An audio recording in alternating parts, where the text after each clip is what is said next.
ചെറുപ്പക്കാരാ, 10-14 വയസ്സാകുമ്പോഴേക്ക് റബ്ബ് തആല നിനക്കൊരു പ്രായപൂർത്തി തരുന്നത് പക്വതയോടെ ജീവിക്കാനാണ്.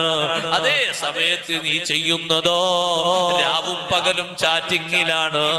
ഏതെല്ലാം പെണ്ണുങ്ങളെ കുശുശുപ്പ് കേൾക്കാനാണ്, ഏതെല്ലാം പെണ്ണുങ്ങളെ വൃത്തികേടുകൾ കേൾക്കാനാണ്, ഏതെല്ലാം ചാറ്റിങ്ങുകളിലാണ് മണിക്കൂർ കളയുന്നത്. ചിലരോ വിവാഹം കഴിഞ്ഞിട്ടും ഈ അഭിശപ്ത മാർഗത്തിൽ നിന്ന് പിൻവാങ്ങിയിട്ടില്ല. അവര് മഹാദുരിതം പേറുന്നവരാണ്. ചെറിയ ദുരന്തമൊന്നുമല്ല, ആ കുറ്റമാണ് ഏറ്റെടുക്കുന്നത്. ഉപ്പമാരെ, നന്നായി ആലോചിക്കണം, നന്നായി ചിന്തിക്കണം. അതേ പ്രായം പക്വതയ്ക്ക് വേണ്ടി അള്ളാഹു നൽകുന്നതാണ്. അതിനനുസരിച്ചുള്ള പക്വതകൾ, അതിനനുസരിച്ചുള്ള ആത്മീയ ഭാവങ്ങൾ ജീവിതത്തിൽ നേടിയെടുക്കാതിരിക്കുമ്പോ നമ്മുടെ ജീവിതത്തിലേക്ക് കയറിക്കൂടുന്നത് പൈശാചിക പ്രവണതകളും രക്ഷപ്പെടാൻ സാധ്യതയില്ലാത്ത കുറ്റകൃത്യങ്ങളുമാണ്. അതിലേക്കൊന്നും പോയി ചേരല്ല. മറ്റൊന്നുകൂടി ഞാൻ പറയട്ടെ, പറയാൻ സമയം പരിമിതമാണ്. ഇപ്പൊ നടന്നുകൊണ്ടിരിക്കുന്നൊരു മഹാതെറിയുണ്ട്, മഹാകുറ്റമുണ്ട്.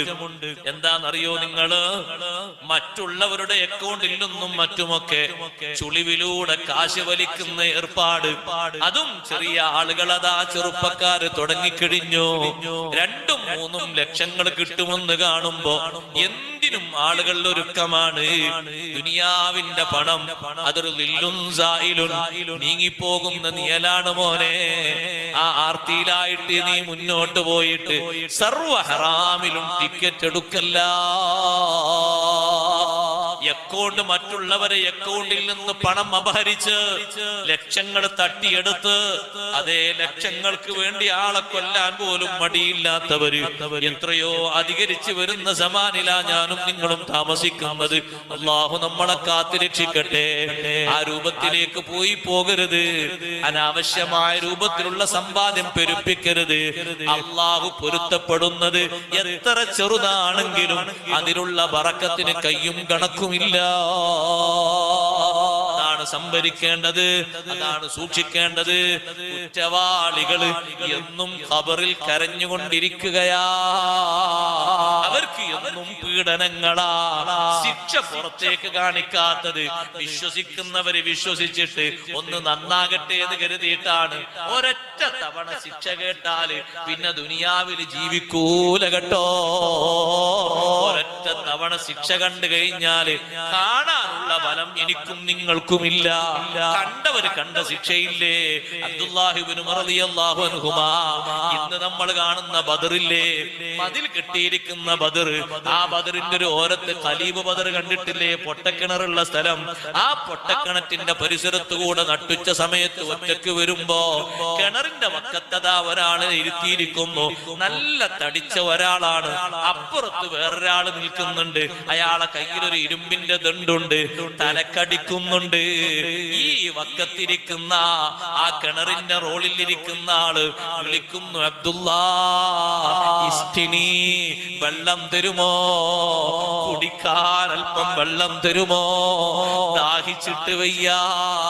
അടിക്കുന്ന ആള് പറയുന്നു, ലാ തുസ്തി, കുടിക്കാൻ വെള്ളം കൊടുക്കരുത്. അദ്ദേഹം വെള്ളം കൊടുക്കാൻ അർഹതപ്പെടാത്ത ആളാണ്. ആ രൂപത്തിൽ ദുനിയാവിൽ ജീവിച്ച ആളാണ്. പിന്നെയും അടികിട്ടുന്നു, വെള്ളത്തിന് വേണ്ടി ആക്രോശിക്കുന്നു, വാവിട്ട് കരഞ്ഞു ചോദിക്കുന്നു. ചെറിയ അടിയൊന്നുമല്ല, ഒരൊറ്റ അടിയിൽ തന്നെ ശരീരം മുഴുവനും വിറവറച്ചു പോയി, വേദനിച്ചു പോയി, താങ്ങാൻ കഴിയാത്ത രൂപത്തിൽ വേദന കൊണ്ടുപോയി. തിരിച്ചു വന്നിട്ട് ഈ സംഭവം മുത്തുനബി തങ്ങളോട് അബ്ദുല്ലാഹി ഇബ്നു ഉമർ റളിയല്ലാഹു അൻഹു പറയുമ്പോ ചോദിക്കുന്നു, അബ്ദുല്ലാ, അടികൊള്ളുന്ന ആളെ അറിയാമോ? അല്ലാഹു വറസൂലുഹു ആലം. അറിയില്ല നബിയേ. അബൂ ജഹലിൻ, അത് അല്ലാഹുവിന്റെ ശത്രുവായ അബൂ ജഹൽ ആണ് അബ്ദുല്ലാഹ്. ഫഹുവ യുഅദ്ദബു ബിഹാദാ ഇലാ യൗമിൽ ഖിയാമ. ഖിയാമത്ത് നാൾ വരെ ശിക്ഷ നൽകപ്പെടുന്നവനാണ് അവന് കൊടുക്കുന്ന ശിക്ഷയുടെ ചെറിയൊരു സാമ്പിള് ഭൂമിയുടെ പുറത്തേക്ക് ഉപരിഭാഗത്തേക്കൊന്ന് വെളിവാക്കിയതാണ്. സുബ്ഹാനല്ലാഹ്, വ്യത്യസ്ത രൂപത്തിലല്ലേ ശിക്ഷകൾ അനുഭവപ്പെടുന്നത്. അത് ബോധ്യപ്പെടുന്ന രൂപഭാവങ്ങളൊക്കെ ധാരാളം പലർക്കും പല രൂപത്തിലും ഉണ്ടായിട്ടുണ്ട്.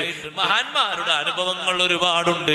ഇരിക്കട്ടെ, കുറ്റവാളികൾ വാവിട്ട് കരയുന്നവരാണ്.